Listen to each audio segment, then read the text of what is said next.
aku tuh terlalu berusaha untuk bikin mereka bangga di publik. Ya, tapi sebenarnya mereka di rumah tuh yang penting tuh di rumah. Yang penting tuh kayak gimana aku di rumah, itu yang bikin dia bangga sama aku. Lahir dengan nama Rachel Fenya Roland pada 23 September 1995, sosok yang akrab disapa Buna ini adalah bukti nyata dari sebuah resiliensi. Dari nol berjualan jamu, merintis bisnis kuliner, hingga kini berdiri kokoh sebagai mega influencer papan atas Indonesia. Perjalanannya tidak pernah sepi dari badai.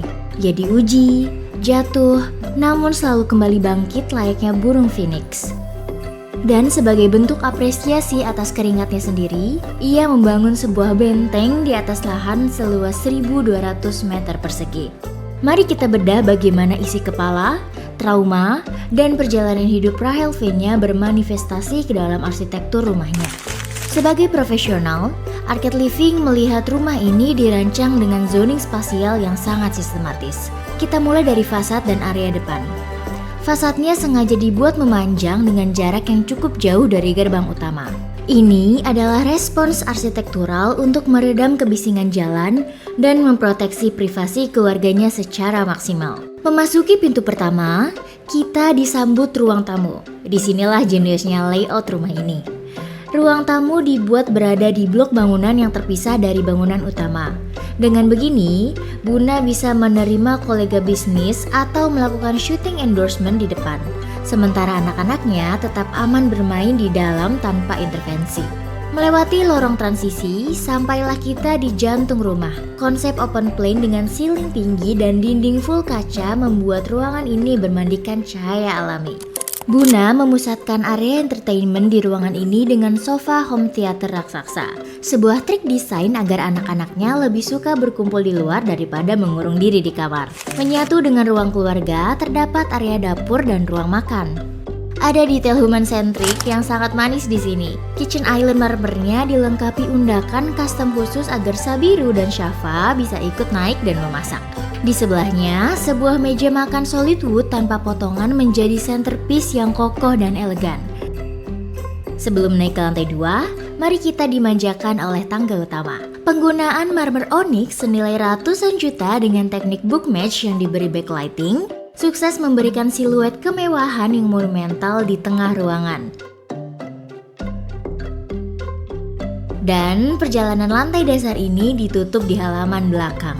Bukannya menebang pohon Kamboja tua yang sudah ada, desain decking kolam renangnya justru dibuat melengkung organik, layaknya memeluk batang pohon tersebut. Harmoni sempurna antara beton, air, dan alam.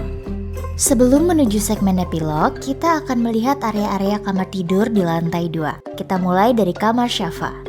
Pemilihan palet dusty pink ini bukan tanpa alasan. Buna menggunakan pendekatan user-centric dengan mengakomodasi fase princess sang anak. Memberikan kebebasan memilih warna pada anak, menciptakan rasa kepemilikan dan kenyamanan emosional di area personalnya.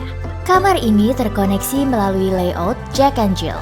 Sebuah trik arsitektur yang menjaga bonding kakak adik sekaligus efisiensi space menuju kamar Sabiru yang bernuansa sage green yang calming. Memasuki master suite, kita disambut oleh custom oversized bed. Secara proporsi, ini mengimbangi skala ruangan yang luas. Tapi secara personal, ini adalah keputusan family centric. Rachel sengaja memperbesar area tidur agar selalu siap mengakomodasi momen cuddle bersama kedua anaknya. Untuk penutup, ada area bespoke walk-in closet. Sebagai seorang influencer, fashion adalah bagian tak terpisahkan dari identitas Buna. Ruangan ini tidak didesain sekedar untuk penyimpanan, melainkan sebagai experiential space. Paduan open cabinet dan indirect lighting memberikan impresi visual ala high-end boutique setiap kali Rachel memulai harinya.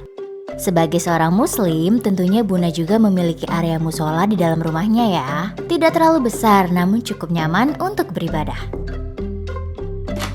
Setiap keputusan estetika selalu membawa kompromi fungsional. Kita akan membedah sisi lain dari rumah Buna.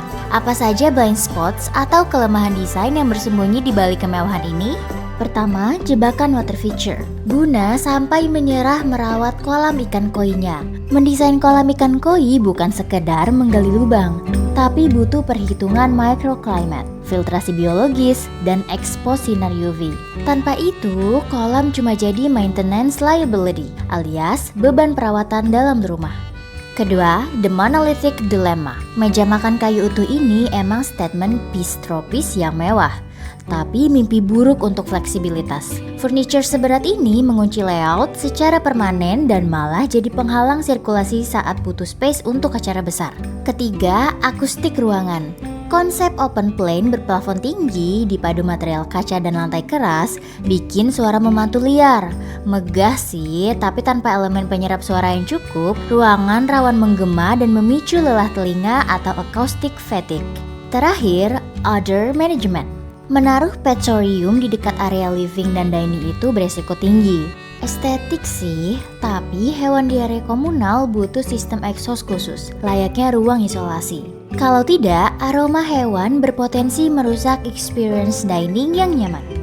Tugas desainer interior dan arsitektur itu bukan sekedar mengejar estetika, tapi meminimalisir celah desain. Rumah Buna mengajarkan kita, keindahan harus selalu beriringan dengan realita dan fungsinya.